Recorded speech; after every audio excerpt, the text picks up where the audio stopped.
Кандайсыңар достор? Мен Жаныбек Абидетегин. Адаттагыдай эле Грузия кантип реформа жасай алды китеби боюнча видеолорубузду улантабыз. Бүгүн биз бул китепте 3-чү сабак боло турган либералдаштыруу боюнча айтып беребиз. Либералдаштыруу, башкача айтканда, ачык экономика. Ачык экономика бул чек арасыз мамлекет сыяктуу. Мисалы убагында Советтер Союзу деген же болбосо азыркы Түндүк Корея деген мамлекет бар. Ал мамлекеттерге кирүү чыгуу мындай турсун, байланышуу да кыйын болчу. Мисалы либералдашуу менен биз кандай натыйжаларга жетебиз? Мурунку видеобузда айткандай, менчиктештирүүнү көзөмөлдөө үчүн накта бизге ушул либералдаштыруу аябагандай зарыл. Либералдык экономикага баруу үчүн бизге эмнелер зарыл? Мисалы дүйнөлүк экономист Нобель сыйлыгынын ээси Милтон Фридмандын бир айтканы бар: менчиктештирүү жана менчиктештирүү. Мына биз ушул жол менен либералдык экономикага жетебиз. Мисалы Грузия буга кантип жетти? Либералдык экономика дегенде бул адамдардын, бизнестин, мамлекеттин дээрлик экономикалык эркиндикти түзүү, эркин мамилени түзүү. Мисалы Грузия антимонополиялык кызматты реформалоо, салыкты реформалоо, эмгек кодексин реформалоо аркылуу либералдашууга жол ачты. Грузия визасыз режимди киргизди. Мисалы 80ден ашык өлкө Грузияга визасы, 80ден ашык өлкөнүн жарандары Грузияга визасыз эле кире алат. Алар бир гана жарандарга киргизген жок.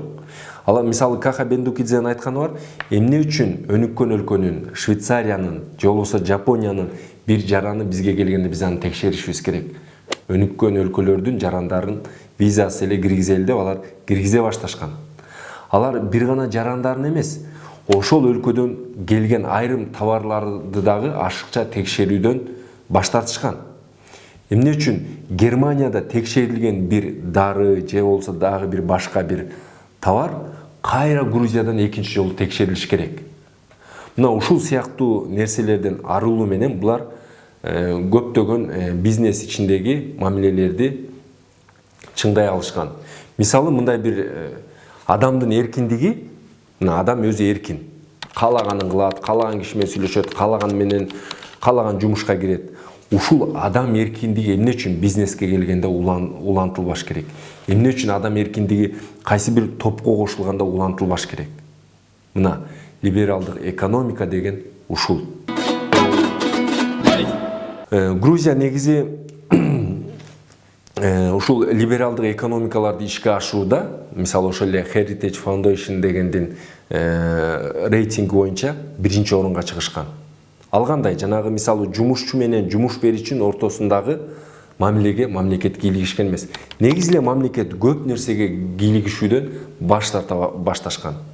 Ошол эле Грузияда салыктын 27 түрү болгон. Ал 27ден 6га түшкөн.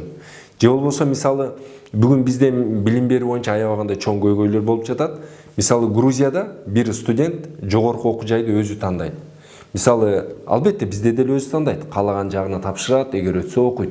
Ал жерде ваучердик система, башкача айтканда мындай: студент кайсы бир окуу жайды өзү тандап, өзү тапшырып, ал жерден өзү окуйт. Ошол студент тандаган окуу жайга анан мамлекет окуу жайга акча төлөп берет. Ошол студент тандаган үчүн. Канчалык көп студент тандаса, ар бир студент үчүн ошол жогорку окуу жайга мамлекет акча бөлүп берет. Мына ушул сыяктуу адамдын эркиндигине, тандоосуна, кайсы бир ишти ишке ашыруусуна жол ачышкан.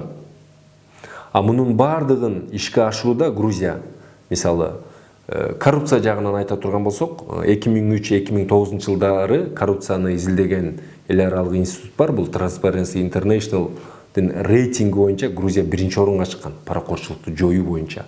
Же болбосо дүйнөлүк жан Forbes журналы бар. Анын рейтинги боюнча 4-орунга чыккан. Ошол 2009 жылдары. Же болбосо Doing Business деген бул ишкерликти өнүктүрүү, бизнести өнүктүрүү боюнча Грузия дүйнө боюнча 12-орунга чыккан. Бул ошол кездеги Грузиянын игиликтеринин көрсөткүчтөрү. Ал эми мисалы достор, ушул ийгиликтерди биз мурунтан бери мурунку видеолорубузда Грузиядагы реформаларды кимдер ишке ашыра тургандыгын эгер билгибиз келсе, бул Грузия элинин жарандары, Грузиянын эли ал жерде жашаган. Мисалы, ошол реформаторлордун арасынан мен эки кишини аябаганда бөлүп айткым келет. Бул ошол кездеги президент Михаил Саакашвили жана орус бизнесмени, бирок өзү грузин, Орусиядан кийин Грузияга келген, бул Каха Бендукидзе деген киши. Ушул Грузиянын реформаларын ишке ашырган эки киши тууралуу мен эмки видеодо айтып берем. Китеп Үнсүз мугалим. Мына ушу Үнсүз мугалим тууралуу мен каналымда айтып берем. Достор, каналга жазылгыла, комментарий калтыргыла, лайктан баскыла.